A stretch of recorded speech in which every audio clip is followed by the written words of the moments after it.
Hello বন্ধুরা, তোমরা সবাই কেমন আছো? আশা করি তোমরা সবাই ভালো আছো। আমিও তোমাদের আশীর্বাদে ভালোই আছি। আজকে দেখো, আমাদের বাড়ির পিছনের জমিটাতে আলু গাছ লাগানো হয়েছে, তাই ভাবলাম এটাই তোমাদের সাথে শেয়ার করি। দেখো আলু গাছগুলো কি সুন্দর হয়েছে।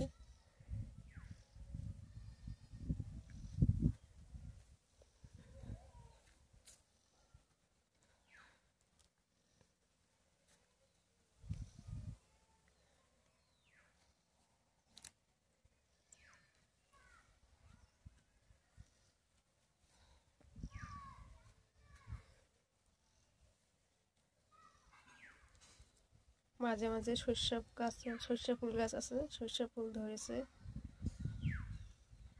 অনেকগুলো আলু গাছ লাগানো হয়েছে এদিকে।